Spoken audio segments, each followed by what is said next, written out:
नमस्कार। आज हम ब्रिटेन के नव निर्वाचित प्रधानमंत्री ऋषि सुनक जी की कुंडली पर विचार कर रहे हैं और बड़ी महत्वपूर्ण कुंडली है। आप सभी ध्यान से देखेंगे और खुशी की बात यह है कि भारत मूल के कोई प्रधानमंत्री पहली बार इंग्लैंड के प्रधानमंत्री बने हैं। क्या है उनकी कुंडली में खास, आइए जानते हैं। ऋषि सुनक का जन्म 12 मई 1980 को हुआ है। अलग अलग सूत्रों से हमने जो कुंडली उनकी निकाल करके हम लाए हैं, उनका जन्म 12 मई 1980 को दिन सोमवार रेवती नक्षत्र में हुआ है। ऐसे व्यक्ति बड़े भाग्यशाली होते हैं और उनका प्रधानमंत्री बनना इस बात की पुष्टि करता है कि उनकी चंद्रमा की दशा चल रही है।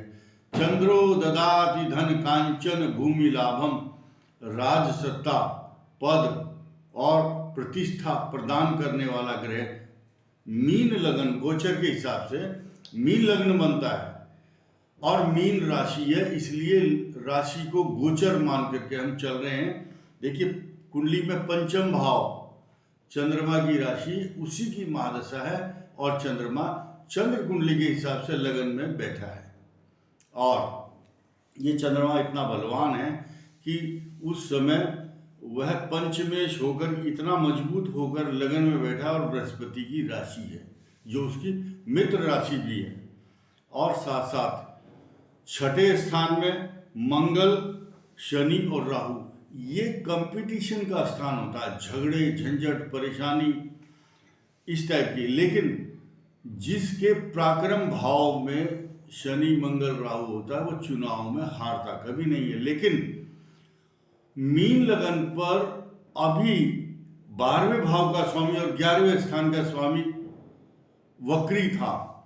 23 तारीख को मार्गी हुआ शनि और जैसे ही शनि मार्गी होता है, सूर्य ग्रहण से 1-1.5 दिन पहले घोषणा हो जाती है और उनको समर्थन मिल जाता है कई सांसदों का और वो वहाँ के प्रधानमंत्री निर्वाचित हो जाते हैं। 28 तारीख को अब शपथ लेंगे। पूरा विश्व इस बात को देखेगा और देख रहा है। बुधादित्य योग धन स्थान में उनके बन रहा है, सूर्य उच्च राशि में है। 12 मई को 28 अंश का लगभग मान करके चलिए सूर्य है इनका। यह बहुत महत्वपूर्ण और बड़ा बलवान सूर्य होता है और यही सूर्य छठे स्थान का स्वामी है। इसलिए शत्रु और विरोधी, इनके जो प्रतिद्वंदी होंगे वो इनके सामने सर उठाएंगे लेकिन कुछ कर नहीं पाएंगे इनका, क्योंकि लिखा है त्रिखटे एकादशे भौमे, त्रिखटे एकादशे शनि, त्रिखटे एकादशे राहु, सर्वारिष्ट निवारणम, सभी अरिष्टों का विनाश कर देते हैं। बहुत कम घरों में इनके ग्रह बैठे हैं। 4 ग्रह एक साथ जो बैठे हैं। बृहस्पति की राज्य स्थान, राज दरबार स्थान में पूर्ण दृष्टि है। बृहस्पति अपने घर को स्वग्रही दृष्टि से देख रहा है, तो इसलिए राज सत्ता का सुख मिलना स्वाभाविक है। और भाग्य स्थान का स्वामी पूर्ण दृष्टि से भाग्य स्थान को देख रहा है और द्वादश भाव का स्वामी शनि भी अपने घर को देख रहा है। बड़ा विचित्र विश्लेषण है और विलक्षण कुंडली है ये। और इसके अलावा चतुर्थ और सप्तम भाव का स्वामी धन स्थान में सूर्य के साथ, उच्च सूर्य के साथ विराजमान है। धन, कुटुंब और वाणी के स्थान में बुधादित्य योग का निर्माण करता है। तो ये बहुत विशेष कुंडली है अपने आप में। और ज्योतिष शास्त्र का नियम क्या है? लग्ने शुक्रे बुधो नास्ति, नास्ति केंद्रे बृहस्पति, 10वें अंगारको नास्ति, सजात किम करिष्यति।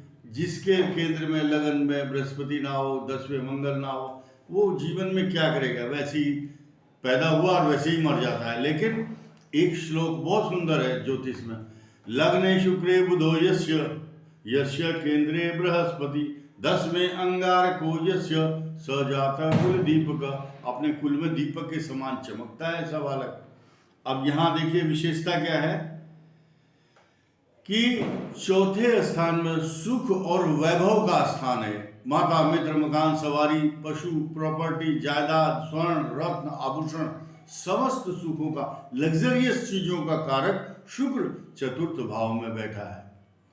ऋषि सुनक जितना भाग्यशाली है उतना ही पूरे भारतीयों के लिए जो खुशियां लेकर के आया है, ये भी चतुर्थ भाव का शुक्र इस बात को बता रहा है कि जनता को, अपने देश के मूल निवासियों को सुख देने वाला ये ग्रह है उनका। और अभी चंद्रमा की महादशा है, यानी कि सन 2030 तक इनको राज सत्ता का सुख निरंतर मिलता रहेगा।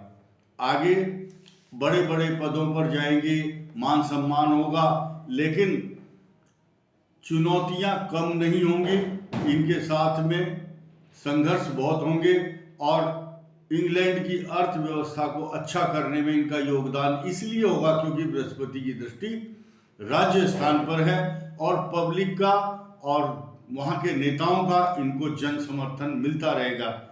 इसलिए ऐसे भाग्यशाली आदमी की कुंडली देखने में हमें गर्व हो रहा है और हम उनकी दीर्घायु होने की कामना करते हैं और ऐसे ही उनका नाम दूर दूर तक फैलता रहे। शुभकामनाएं। इस वीडियो में इतना ही। धन्यवाद। नमस्कार।